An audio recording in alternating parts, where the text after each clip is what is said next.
예고해드린 대로 김준영 조국혁신당 의원 모셨습니다. 어서 오십시오. 네, 안녕하십니까. 예, 지금 권한대행 되셨죠, 대표? 예, 오늘 아침부터요. 예. 2주간, 네. 언제까지 하시는 거죠? 2주입니다. 7월 20일 전당대회라서 약간 뭐 관리 내각이라 그럴까요? 예. 오늘 국회 상황 잠깐 여쭤보고 국제관계 좀 여쭤보겠습니다. 오늘 국회 계셨죠? 제가 지금 그저께 제가 네. 사실은 대정부 질문에 만반의 준비를 하고 데뷔를 예. 하는데 그것도 무산이 됐고요. 또 오늘도 뭐 계속 파행을 겪다가 겨우 이제 통과시켰는데요. 국회법상이 다 있는 것임에도 불구하고 예. 계속 여당 의원들이 뭔가 진짜 용산에 충성하는 건지 아니면 용산에서 오더를 받은 건지 막무가내였습니다. 예. 예.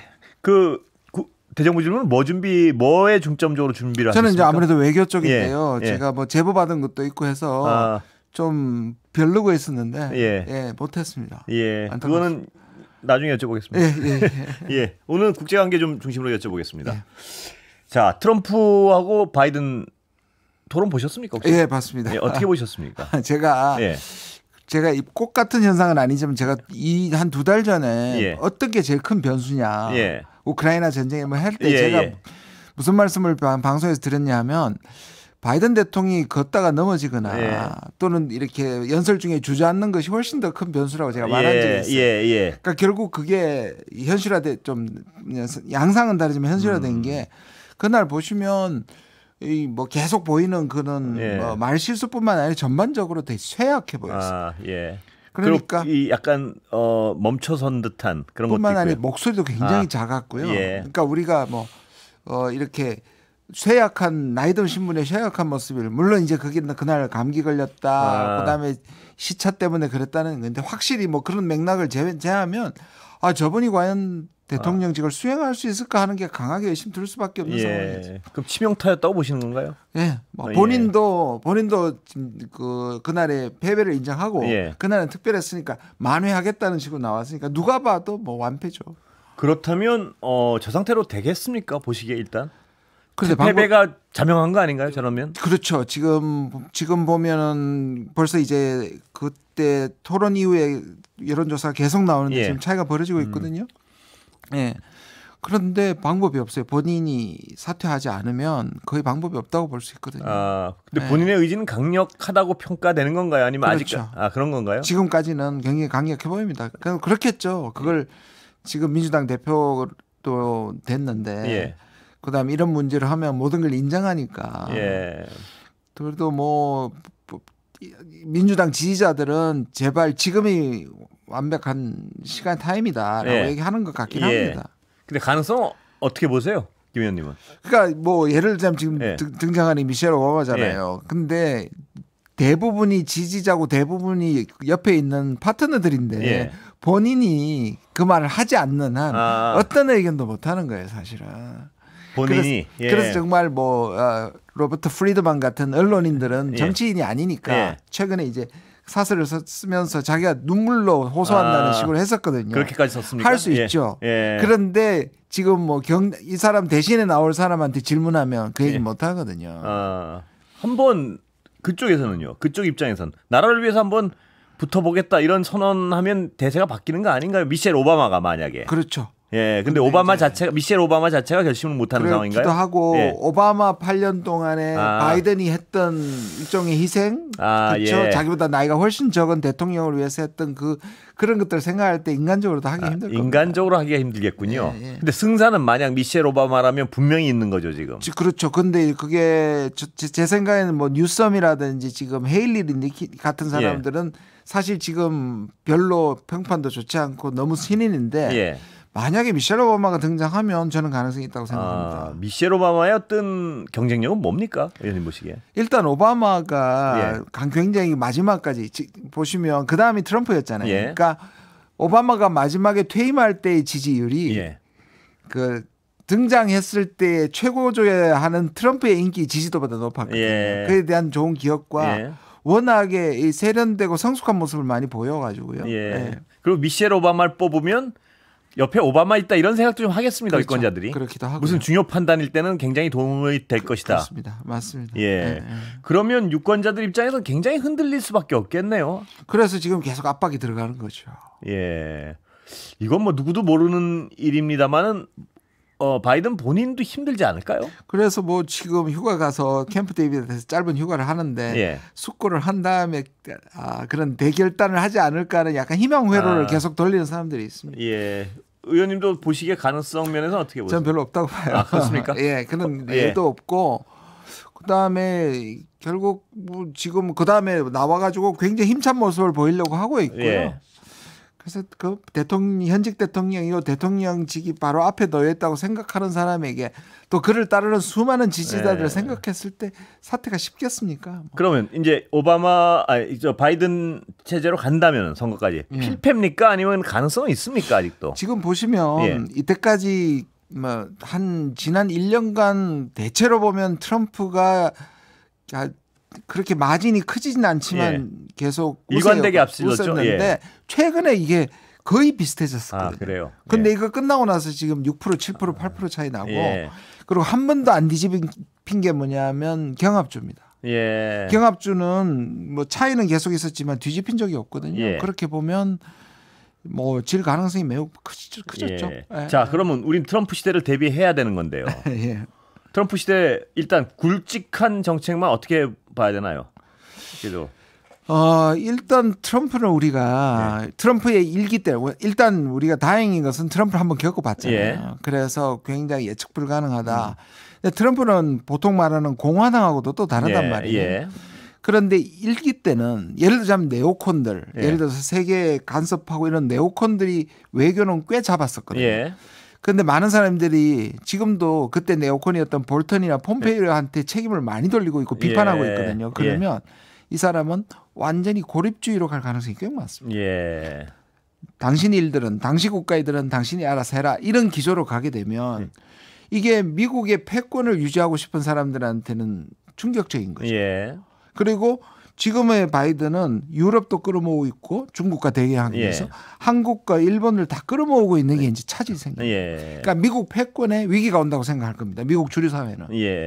그리고 제가 어떤 읽은 잡지 중에는 그동안은 일기 때는요 트럼프 어떤 관료들이 그래도 이 돌출 행동을 많이 자제시켜가지고 위험을 많이 막았는데 그 부분도 있죠. 이번엔 관료를 장악하기 위한 굉장히 어떤 많은 노력을 할 것이다 이런 전망들도 있던데요. 대표적으로 국방장이었던 매티스라는 사람이 군인이었지만 오히려 트럼프보다 훨씬 더 그 회고록을 보면 위험한 상황을 굉장히 막지 않았습니까? 많이 막았습니다. 이제 그거를 또 역설적으로 하면 학습 효과가 트럼프는 있는 거죠. 그런 사람들이 막기에 아예 못 막도록 그런 사람들이 임명하지 않을 겁니다. 그렇다면 더 위험해지는 거 아니에요, 세계는? 저는 세계가 위험에 빠지리라고 생각합니다. 걱정입니다. 우리나라는 두 가지 측면이 있는 것 같은데요.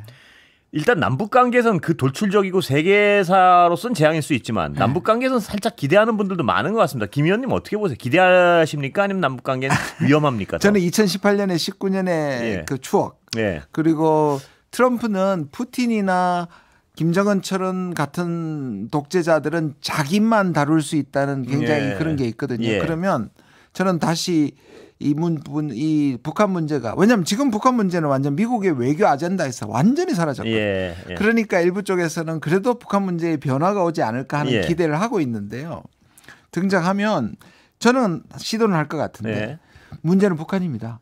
북한이 워낙 뒤통수를 맞았다고 생각했기 때문에 그때보다 훨씬 많은 것들을 바로 그러니까 다시 말해서 핵을 포기하지 않는 상태에서도 현찰로 내놔야 될 겁니다. 가격이 비싸졌군요. 가격이 비싸지고요. 그다음에 현찰로 주는 것을 트럼프가 이제 미국 사회에서 반대를 할 거고요. 트럼프는 이걸 굴복으로 느끼는 순간 안 할 겁니다. 그때도 그랬거든요. 그러니까 북한의 이 요구사항을 자기가 이긴 것으로 포장할 수가 있을까 하는 문제에서 저는 2018년 19년보다는 조금 더 어려울 수 있다. 트럼프가 등장해도 나머지 어떤 미일 관계, 한미 관계, 한미 관계는 이제 지금 윤석열 정부를 생각하면요, 지금 우리가 부탁했던 확장 억제라든지 전략자산 전개라든지 이런 것들 가격이 어마어마하게 올라가고 기울어진 운동장에서 계속적으로 한국을 압박할 겁니다. 그런데 윤석열 정부가 그걸 견뎌낼 수 있을까? 저는 그렇게 생각하지 않거든요. 어떻게 전개될 가능성이 있습니까? 그럼 달라는 데 다 줘야 되겠죠. 예를 들자면 무조건 비싸게. 지금 만약에 철수까지 얘기하잖아요. 그러면 사실상 철수는 할 수 없습니다. 왜냐하면 미국의 의회에 국방수권법이 통과하지 않는 한 트럼프 혼자 살 수 없는데 그런 협박들이 이 정부한테는 통할 거란 얘기예요. 예, 다 줄래는 적극적으로 줄래는 어떤 그렇죠. 움직임이 있을 수도 있다. 그렇죠. 왜냐하면 친미 일변도였고 지금 바이든 정부에서도 경제적으로 우리가 어마어마한 투자를 하면서도 받아낸 게 없는 정부인데 트럼프의 그 거친 외교와 압박을 어떻게 저는 못할 거라고 봐요. 압박이 없어도 막 적극적으로 그러니까 제 말이 그 맞습니다. 네네. 훨씬 더 기울어지는. 근데 노골적인 압박이 있을 것으로 예상하시는군요. 그렇죠. 그런데 지금의 지지자라든지 여기에서 한미동맹까지 무너지면 그럼 지금의 통치를 기반이 지금도 무너지고 있는데 감당을 못할 거예요. 당신은 한 게 뭐냐 도대체 이 얘기가 나올 거니까 그렇죠. 비싼 가격을 치르는 걸 다 줄 가능성이 많다 이거죠? 똑같은 지금 일본처럼 그렇게 다 주면서도 한미동맹을 위한다고 국민들한테는 포장을 하겠죠. 자, 일본 관계 좀 여쭤보겠습니다. 일본으로선 더없이 좋은 지금 호시절을 누리고 있는 거죠? 외교에 있어서는? 그렇죠. 그런데 일본은 이미 트럼프를 준비하고 있다고 들었습니다. 어떻게 준비하나요, 일본은? 그러니까 트럼프 주변 사람들하고 이제 그러니까 일본은 러시아에 제재를 하면서도 러시아와 극동 개발은 손을 놓지 않고 있고 실용주의 노선을 결코 버리지 않아요. 그러니까 카드가 있습니다. 그런데 지금 정부는 미국, 일본 외에 기시다와 바이든 외에는 카드가 없는 거예요. 예를 들자면 지금 이제 그 분담금, 주둔 분담금 협상을 하고 있는데 이게 트럼프에 대비를 한다면 빨리 트럼프가 등장하기 전에 단연 계약을 해야 될 거잖아요. 근데 그건 지금 잘 모르겠습니다. 지금 10월까지 11월 초까지 할 수 있을지 잘 모르겠습니다. 그럼 가격이 비싸지는 건 거의 기정사실로 기정사실이라고 봅니다. 그리고 지금은 미국의 작전에 의해서 확장 억제라든지 전략 자산은 미국이 돈을 다 댑니다. 우리는 여기 미분 주둔 부담금이죠. 그러니까 그 돈 내라고 바로 나올 것이고요. 그다음에 무기를 계속 사야 될 거고요. 다른 얘기 약간 넘어가겠습니다. 미일 동맹이요. 한일 동맹 얘기 때문에 요새 큰 논란이 되고 있는데 일단 그것 때문에 제가 그 다음에 제가 질의를 못한 거잖아요. 제가 그 다음 네 번째 뒤에 순서였는데 정신없는 때문에요.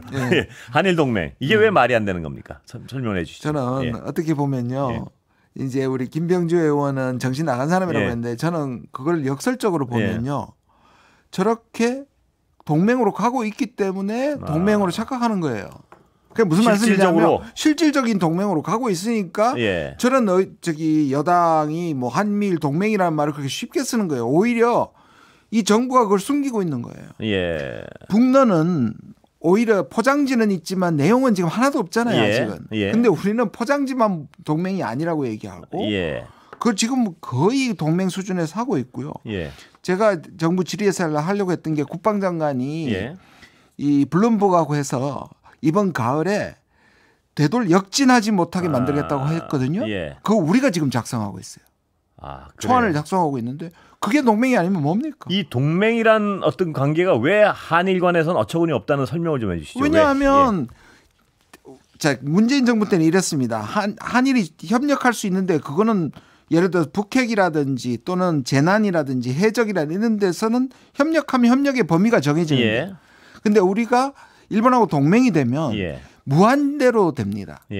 이 말은 구체적으로 얘기하면 독도의 야욕을 가진 사람 일본을 우리가 어떻게 믿냐는 얘기입니다. 그리고 한반도 유사시에 누가 들어옵니까? 그럼 일본이 한반도에 들어올 수 있어요. 그럼 일본이 나쁜 마음을 먹으면 지금 북한에 대해서 선제 공격할 수 있거든요. 그래서 전쟁을 일으키고 일본이 개입하는 것도 충분히 상상할 거예요. 그러니까 믿을 수 없는 파트너하고는 동맹하는 게 아닙니다. 동맹이란 게 엄청난 관계인 거죠. 엄청난 거죠. 그러니까 거의 잠재적 협력 가능성을 다 열어두는 건데 그 정도로 일본을 신뢰할 수 있느냐는 거죠. 과거 그다음에 영토 문제에 대해서 우리와 전혀 다른 야욕을 가지고 있는데요. 사실상 지금 일본과의 관계는요. 중국이나 중국보다도 원래 공식적으로 더 먼 관계죠. 더 먼 관계입니다. 원래 전략적 파트너십이 우리 중국하고도 갖고 있고 러시아하고도 갖고 있는데 우리 그런 건 전혀 없는 관계입니다. 그런데 이것이 미국의 필요에 의해 가지고 대중 견제의 필요, 대러 견제의 필요에 따라서 미국이 설계해서 우리가 들어가면서 지금 한일이 억지로 연결되는 건데 그걸 우리가 충분히 버텨내야 되는데 이 정부는 적극적으로 오히려 가속 페달을 밟고 있습니다. 거기서 발생하는 모든 비용도 우리가 떠안을 가능성이 많고요. 그렇죠. 그리고 무엇보다 우리가 제일 최전선이 되는 겁니다. 우리가 이 대륙 국가와 적대 관계가 되면서 우리가 다 막아내는 거니까 일본이나 미국으로서는 손해날 게 없죠. 너무나 좋겠죠. 너무 좋죠. 방패가 생기는데요. 인도 태평양 전략에 가장 어떤 우린 선봉에 서서 그 대륙과 적대 관계를 갖게 되는 것이죠. 아베가요. 한국하고 안 좋으니까 문재인 정부에서 그럼 한국 빼고 가자 한 게 쿼드입니다. 한국 빼는 걸 그러니까 미국은 아니 한국 빼면 방패 하나를 잃어버린단 말이에요. 그러니까 아베가 뭐라고 하냐면 그러면 한국 설득시켜라. 지금 결과예요. 한국이 설득돼서 방패를 해주는 겁니다. 미국과 일본으로서는 정말 박수를 칠 수밖에 없는. 꽃놀이패죠. 자 그렇다면 대일 관계는 어떻게 앞으로 좀 시간이 거의 다 됐는데요. 대일 관계의 어떤 가장 핵심 우리가 지켜봐야 될 뭘 지켜봐야 됩니까? 왜냐하면 일본의 신뢰성 그럼 동맹으로 안보 협력으로 가자는 거에 대해서 우리가 따지고 들어가야죠. 다 얼버무리잖아요. 일본은 지금 독도 문제나 초계기 문제는 아무것도 대답하지 않는. 지금까지 한국한테 계속적으로 압박만 하고 있는데 우린 양보만 하고 있고. 이런 상태에서 만약에 동맹이 가면요. 근데 저는 문제가 계속 안보 협력이라고 국민을 속일 거라는 겁니다. 동맹인데 실질적으로는. 그게 가장 답답한 일이에요. 그럼 얼마나 우리가 양보를 얻어내느냐를 지켜봐야겠군요. 그리고 여전히 저는요. 한계를 지원해야 됩니다.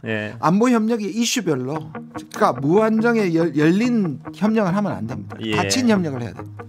말씀 여기까지 듣겠습니다. 감사합니다. 감사합니다.